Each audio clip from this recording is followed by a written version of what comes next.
Hello family, જય શ્રી શ્યામ, જય સીતારામ. આપ સૌને મારા જય રામદેવજી ના નવા વ્લોગમાં આપનું સ્વાગત છે. અને વ્લોગની શરૂઆત થઈ રહી છે 10:15 વાગે. ટીચરજી નીકળ્યા છે છોકરાને ભણાવવા માટે અને જાતે પણ ભણવા માટે. બરોબર ઘોડો લઈને, પર્સનલ ઘોડો લઈને જવું જ છે, નહીં રહું ઘેર. 5 વાગે મળીએ તાણ, બીજું હું. બરોબર, જલ્દી જલ્દી આવો. જય શ્રી કૃષ્ણ. અરે પીકે આવડાયો સ્કૂલમાં ગયો તો હું કરી નાખ્યો આજે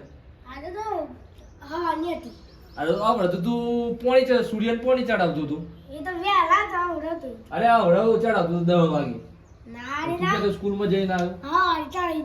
અલે આ મમ્મી આવડે ના ચડાવ્યું. ફરીથી ના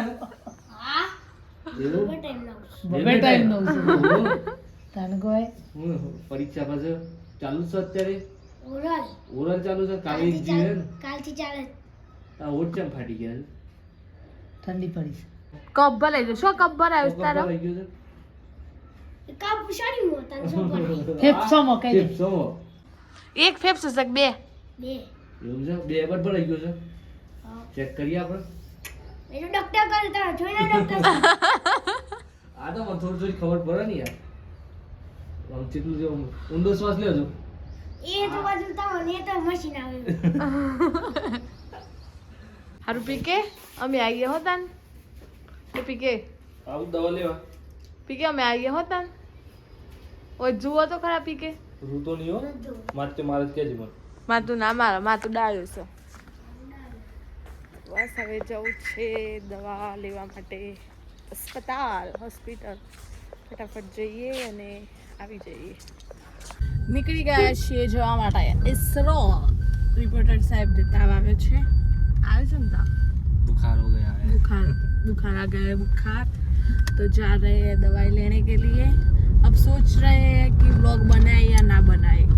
अब है ना, आप लोग इतना सपोर्ट नहीं करते जितना करना होता है, तो मुझे लगता है कि अब व्लॉग नहीं बनेगा शायद. કારણ કે હવે મારું મનોબળ તૂટી રહ્યું છે કે આટલી બધી મહેનત કરતા હોઈએ કન્ટેન્ટ માટે અને એડિટિંગ કરતા હોઈએ, પણ જો પછી વ્યૂ ના મળે ને એટલે થોડું મગજ ડોફરાઈ જાય. બરાબર શાકાજામ. એટલે વિચાર કરું છું કે હવે વ્લોગ બનાવું કે ના બનાવું એમ. ત્યાં જ મારા ભાઈ આવે છે. રામ રામ. કેમ છો? બિલકુલ મજામાં. મજામાં? હા. ખેતર જઈને આયા. ખેતરમાં જઈને આયા? બટાકો વાળા હતો. જો ભાઈ તારી બટાકાની ફૂલ સીઝન ચાલુ. જેને હોય એને કાં તો ઘઉં વઢાતા હોય, કાં તો બટાકાથી કરતા હોય, કંઈક ને કંઈક ચાલુ છે. વર્ષા માસી અહીંયા છે તો વર્ષા માસીને મળી લઈએ અને પછી જઈએ આગળ. ક્યાં છે માસી? અહીંયા છે. ચાલો માસીને મળીને પછી આગળ નીકળીએ. ખેતરમાં બેસી જશે. હા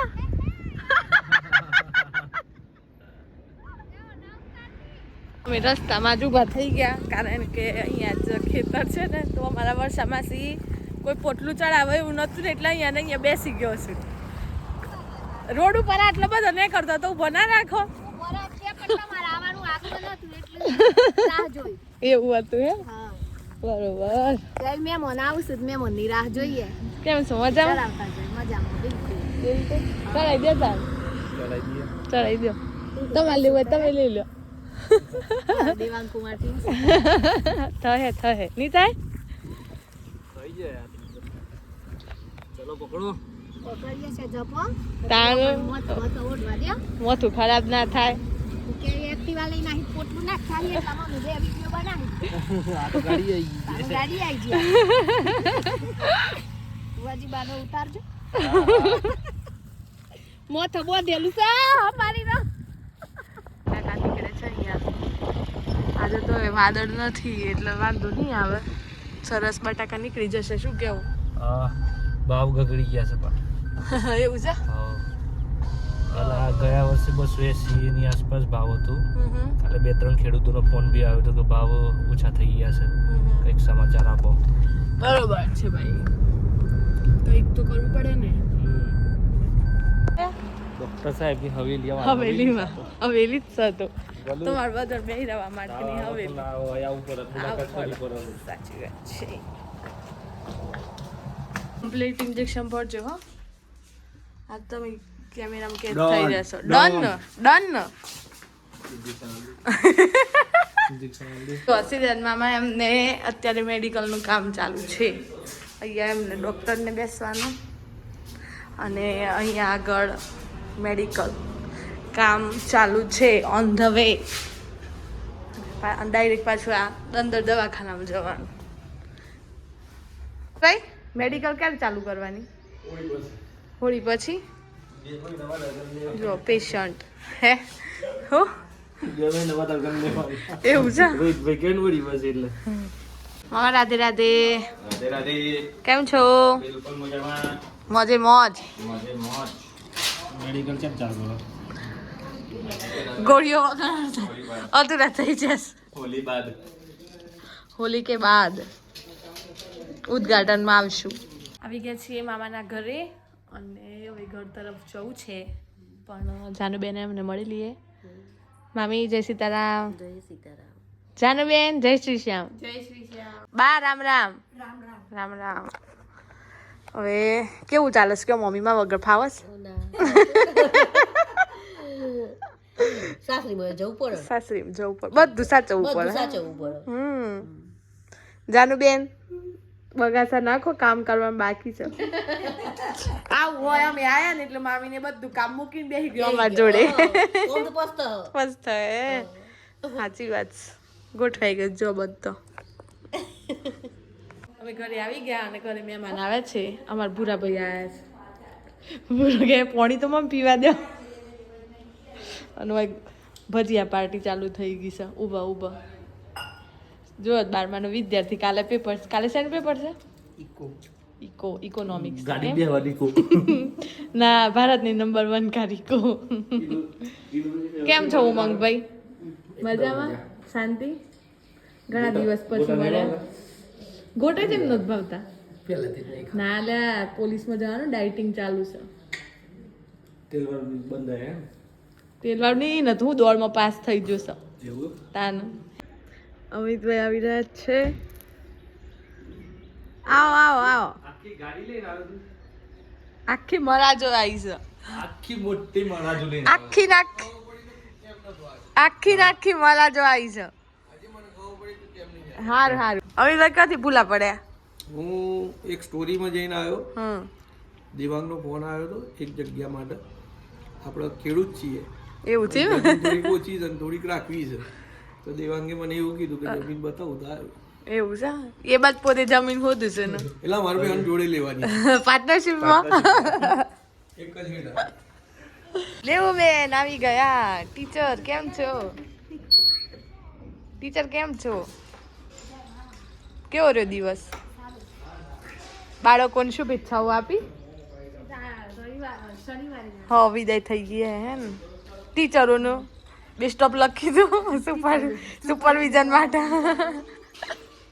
ચલો દેવાંગી બેન કેવી છે ચા? ગોટા સારા છે. અમિતભાઈ આવ્યા હતા ઘરે. એમને થોડું સ્ટોરીનું કામ બાકી છે એ કરવા માટે. બટાકાનું કંઈક ખેડૂતોને ભાવ બરોબર નથી મળતા ગઈ સાલ જેટલા, એટલે ઉપર જોડે આવી જો બોરીઓ બંધાઈ છે બટાકાની. પાછળ બધા ઘઉં દેખાય છે અને આ બાજુ એમને બધું કામકાજ ચાલુ છે. જો બટાકા બતાવું છે ને, કંઈક એવું છે કે ગઈ વખતે 270 ભાવ મળતો હતો ને આ વખતે 170 પણ નથી. અને અહીંયા ડોગીસ મહારાજ બધા સૂતેલા છે. 5 ડોગીસ મહારાજ એમની ધૂનમાં છે. પાછળ જે દેખાય છે અરવલ્લીની ગિરિમાળાઓ છે ને જોરદાર. આ બાજુ સનસેટ થઈ રહ્યો છે. અમિતભાઈ શું કહેશો આના વિશે?